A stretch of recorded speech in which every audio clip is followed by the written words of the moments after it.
嗨，大家好，这个视频我想告诉你一件事，几乎所有人只要方法对，在半年之内都可以说出流利的中文。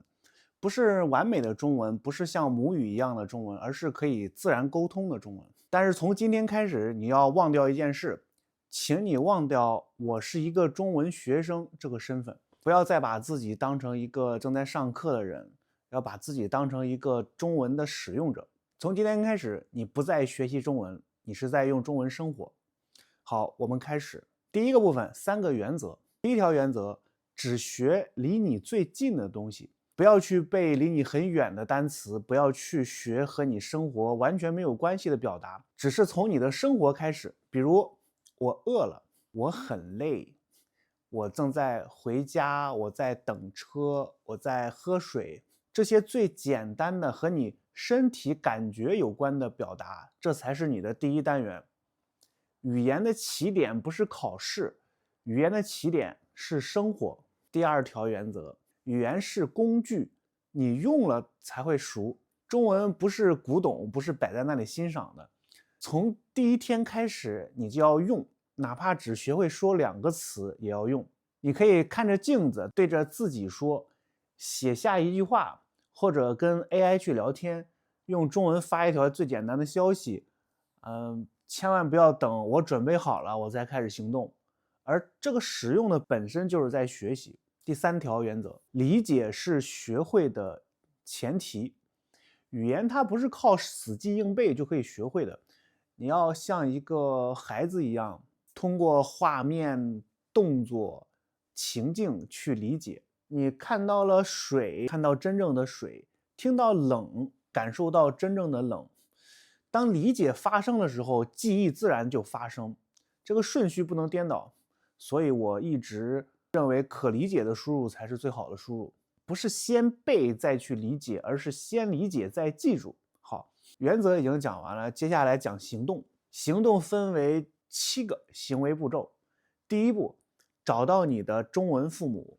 学习语言需要安全感，你需要一个完全不会嘲笑你的发音，不会嫌弃你慢，不会给你压力的语言环境。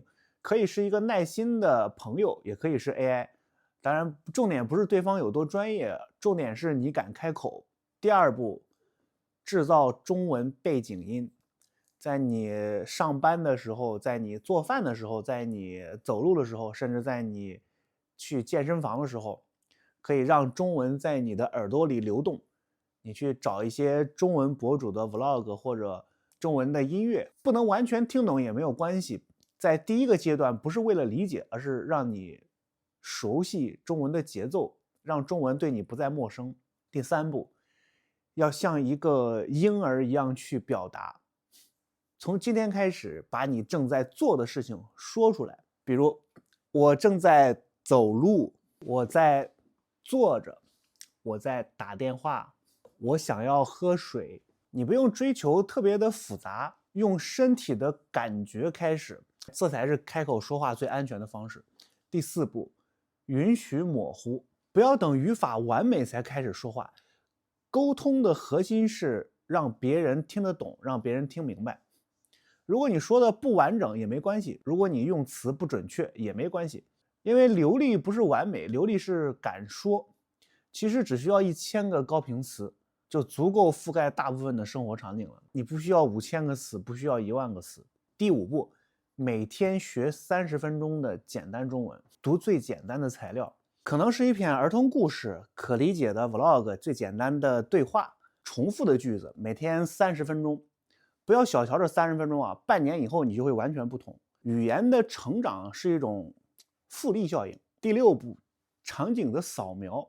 你每到一个新的地方，比如咖啡厅、超市、健身房，你就用中文在脑子里边描述，看到什么就说什么，不会就查。毕竟现在有 AI 了，特别方便，你可以读到会为止。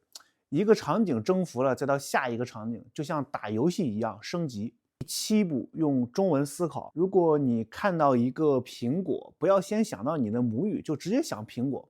看到杯子，直接就是杯子。减少翻译的过程，让中文直接连接到画面，这才是流利最关键的一步。最后，学习语言本来就有点反人性，我们害怕犯错，害怕不完美，害怕开口。但是真正的进步往往来自于暴露出来的错误。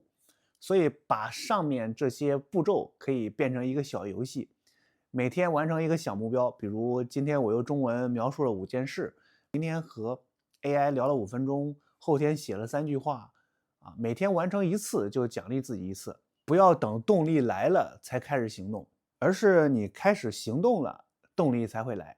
等这些都变成你的习惯了，你就会发现进步是自然而然发生的事情。如果你真的愿意用中文生活，半年以后你一定会感谢现在的自己。我们不是在学中文，我们是用中文在慢慢生活。我的频道会一直陪着你。再见，朋友。